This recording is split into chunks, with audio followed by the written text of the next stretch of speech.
Some quarterbacks occupy a field. A few rule it.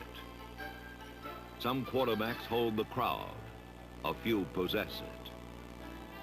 Some quarterbacks light up a team. A few ignite the play.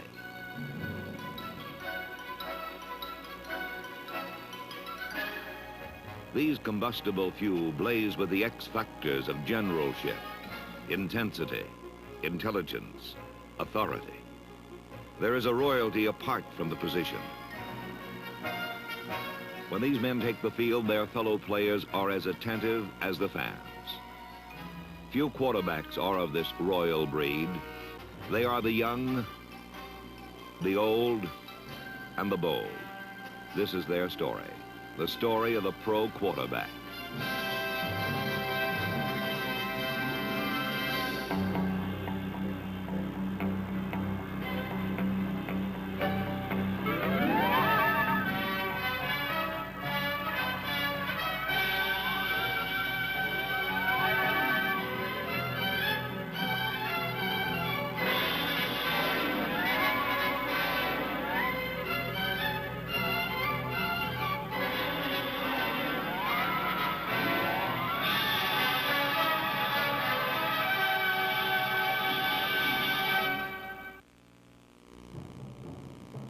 All eyes focus on the quarterback.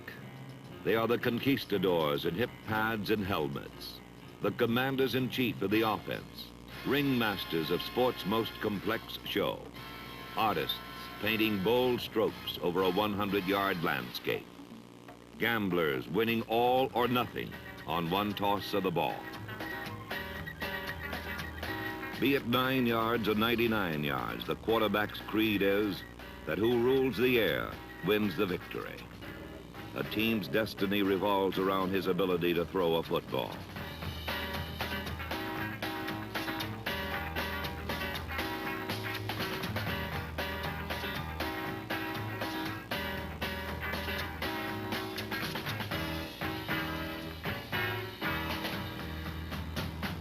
To a quarterback, the quickest and most startling way to score is the bomb.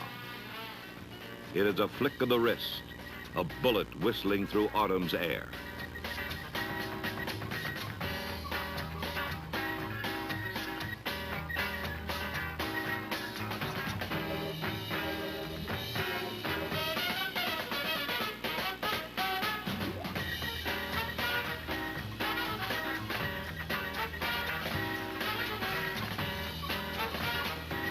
The most feared bomb master in the pros is Daryle Lamonica, the strong-willed, strong-armed quarterback of the Oakland Raiders.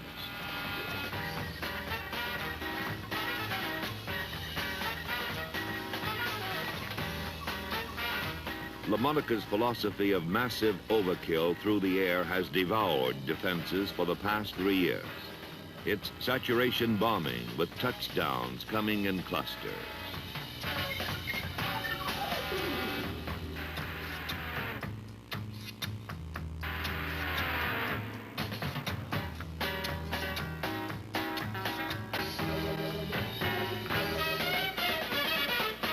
Passing is more than bombs. It is overcoming first downs, fourth downs, inches and time by dominating the defense with precise throws.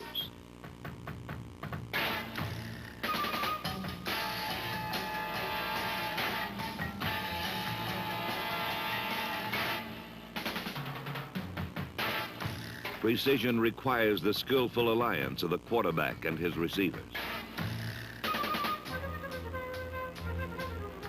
The receiver is blood kin to the quarterback. His hands are the link between a quarterback's success or failure.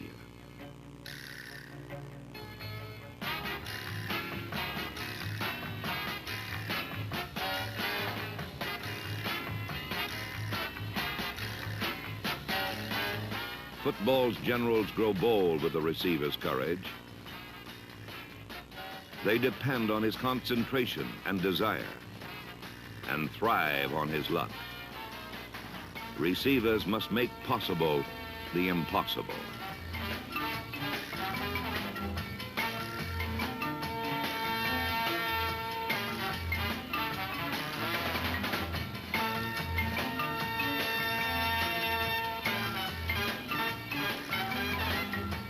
The receiver is the quarterback's most spectacular ally.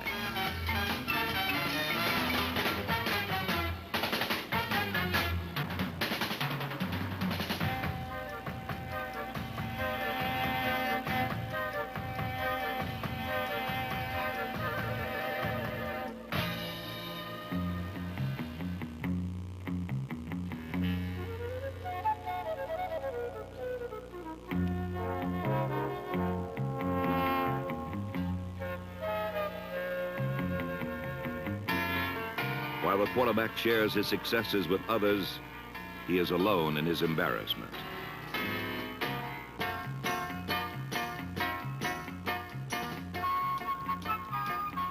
Mistakes are the result of the game's complexity. Quarterbacks employ hundreds of formations and have unlimited options at the snap of the ball.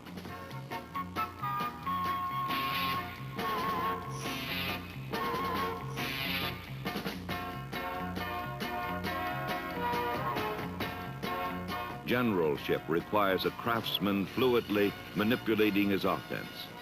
It is more than ball handling. It is dealing aces in tight situations.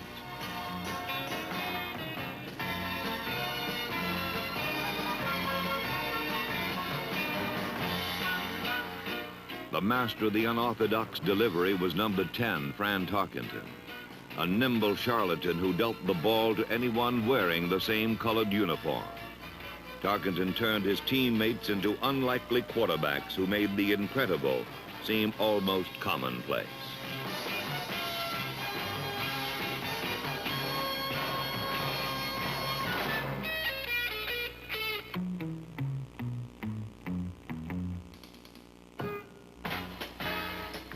Tarkenton was also the first quarterback who ran as much as he passed. His success brought imitation as others quickly followed in his devious path.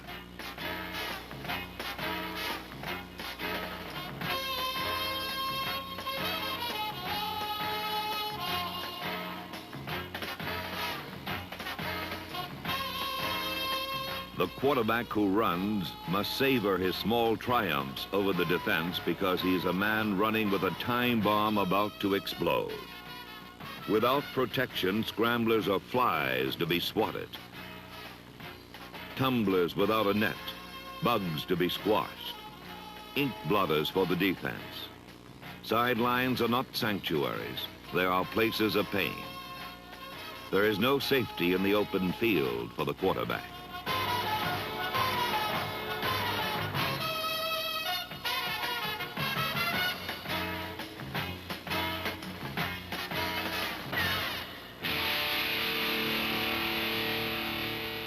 Quarterbacks soon learn the harsh reality that running is for others. Battles must be fought with arms and minds, not bodies. No team can survive without a healthy quarterback. If he can walk, he plays. If he cannot, a season is lost. A quarterback pays a severe price for running with the pros.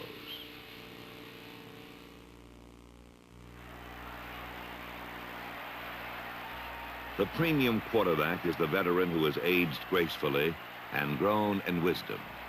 Such a man is John Brodie of the San Francisco 49ers, whose talent lies in recognizing and exploiting any defense. 355! 355!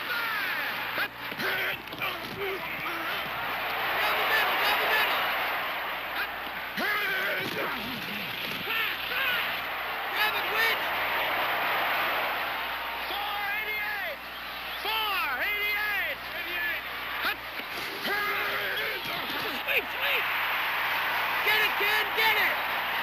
Touchdown! He's in there!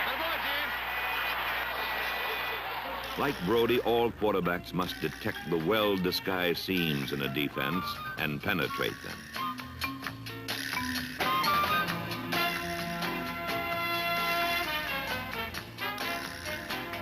The route to a touchdown may be through the heart of the secondary or using just the sideline to slice down the field for a score.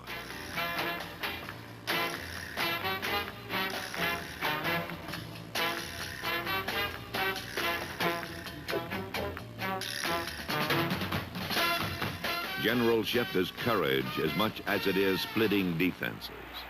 Courage to John Brodie is not letting your purpose or your will wither under attack. Come on. You all right? X reverse, fullback, screen right. On one. Ready, break. Here he comes. Set! 323! 323! Split, split! Hut. Get up, Brodie, get up! Hut. Watch the blind side! Watch him up, Sheriff! Beat him up, beat him! Wait, hands up, John! Here he comes. Set! 253! 253! Hut.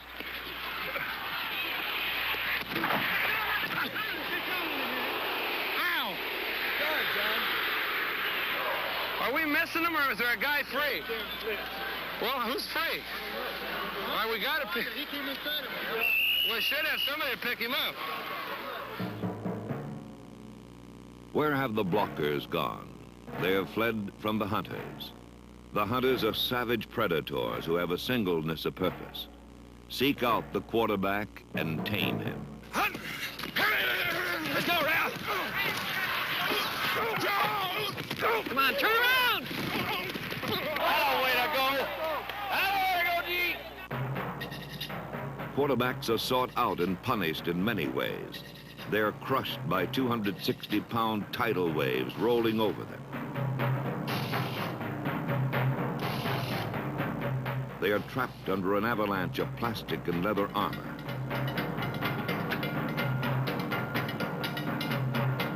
They are pushed, shoved, gored, and wiped out. They are calves in football's rodeo.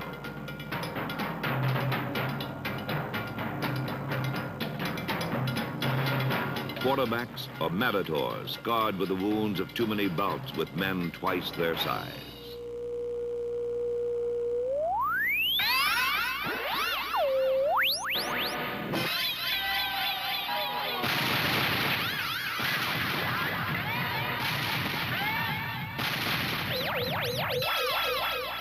The will to win remains even while the body is dead. For John Brodie, pain is forgotten when he inflicts the greater punishment of victory. 395! Hut! To the corner! Hut! Wicket, John, wicket! He's got it! Hut! Unload it, John, unload it! Step out of bounds! Got 2 yards! His red left center, 57 wing delay. Fullback corner on one. Ready, break. 395! 395! Red trim, green trim, rock! Here he comes. Hut! He's open! He's got For it! 13 seasons, John Brodie has faced the challenges of the game. It is the mark of the pro that he has conquered most of them. For more than a decade, number 19 has meant John Unitas, the ice-cold perfectionist of the Baltimore Colts. At 37, the competitive fires still burn deep within the man who once said that you have to gamble in the NFL or die. Unitas has lived by these words for 14 seasons.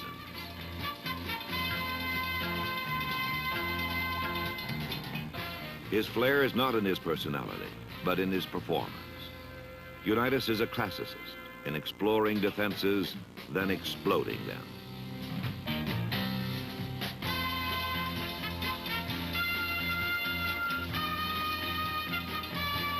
He is the pool shark, playing the corners, using the angles, needing only a few inches to run out victory.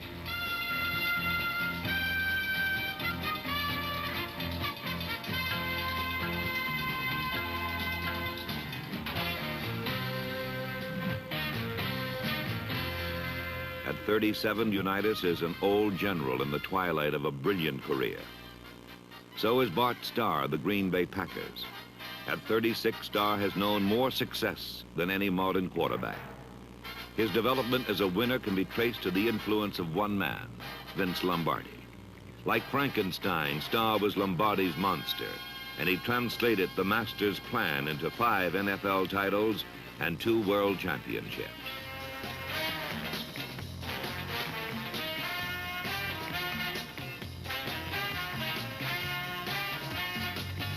During the reign of the Packer dynasty, Starr became the most effective passer in football history, but received little credit. Adulation was reserved for Jimmy Taylor, number 31, the rock and sock fullback from LSU, and Paul Hornung, number 5, the Golden Boy. In an era when quarterbacks were idolized, it was Hornung and Taylor, not Starr, who were heroes. Like Unitas, Starr was not colorful, but daring. He took calculated risks by faking on obvious running downs and passing to unguarded receivers for easy scores. Fake once and score. Fake twice and score. Fake again and win the first Super Bowl.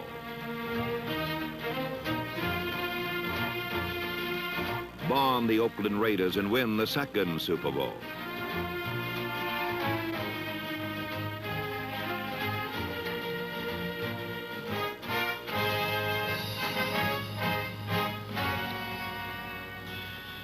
Though Starr won 2 Super Bowls, his greatest accomplishment was 5 NFL titles. In 1961 and 62, Starr led Green Bay to consecutive championships against the New York Giants. Dethroned for 2 years, he came back to beat Cleveland in the snow. The next year, his 4 touchdown passes buried Dallas 34-27. 1967 saw a frigid rematch in which Starr scored the winning touchdown on the game's last play as Green Bay won an unprecedented 3rd straight title.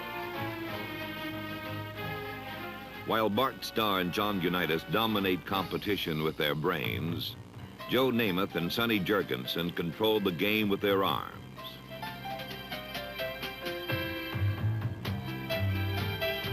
Vince Lombardi has called Sonny Jurgensen the finest quarterback ever to play the game. But happy-go-lucky Sonny was just a quarterback with a great arm until Lombardi arrived and changed his easy ways.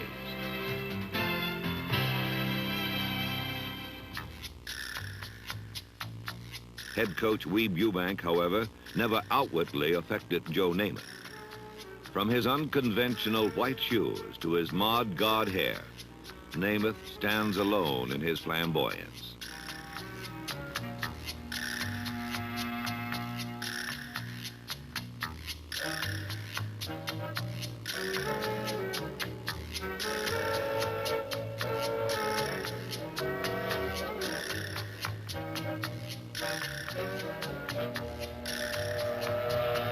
Though Namath's and Jurgensen's lifestyles differ, once they have a ball in their hands, they are a matched pair. Their passes are balloons floating, bullets exploding, missiles gliding, spirals cutting a perfect path to the receiver.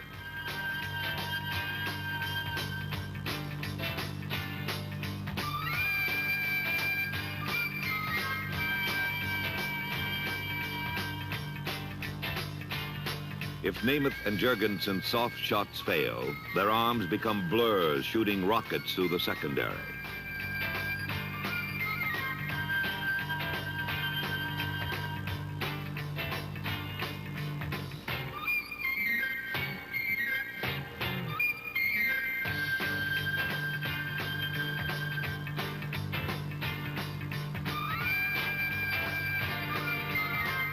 From any place on the field, they rev up rainbows, bursting into touchdowns.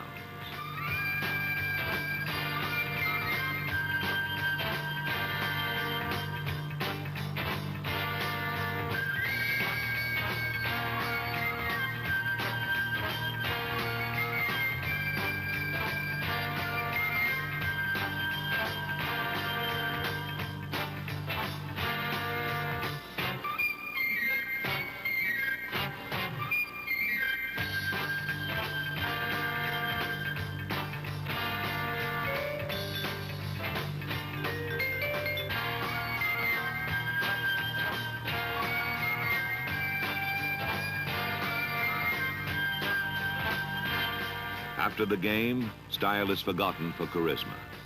For Sonny Jurgensen, it's the sound of a few hands clapping. For Joe Namath, it's the multitudes roaring.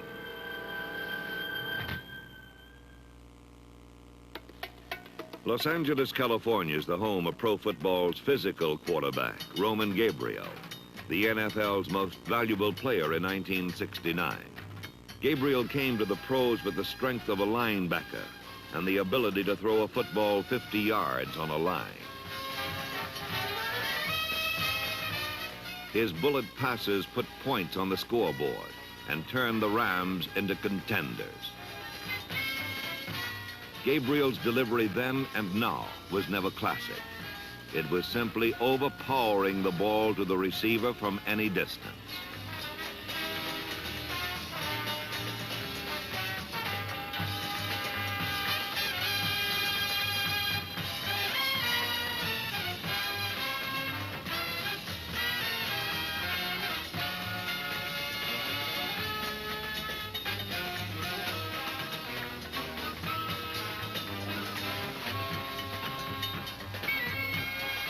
However, what separates Gabriel from all other quarterbacks is his incredible strength.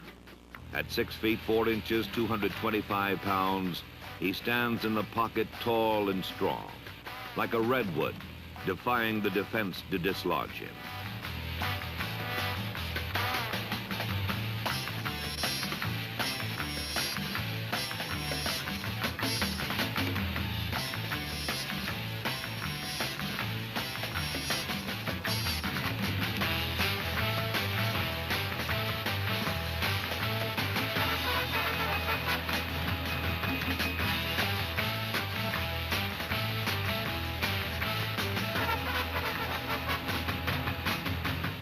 Gabriel considers losses personal defeats. Even when hopelessly trapped, he finds an outlet for his passes.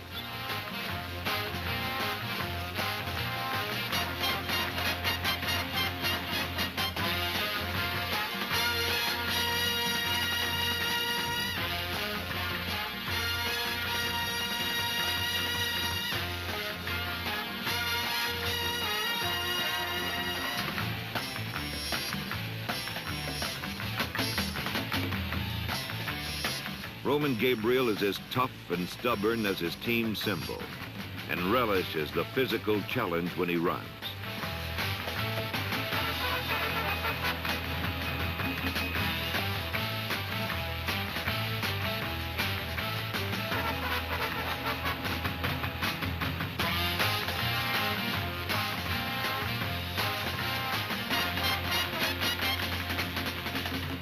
Roman Gabriel runs head-on into collisions, and like all quarterbacks, takes a beating. But unlike any other general, past or present, he seeks out contact rather than avoids it, and gives back better than he receives.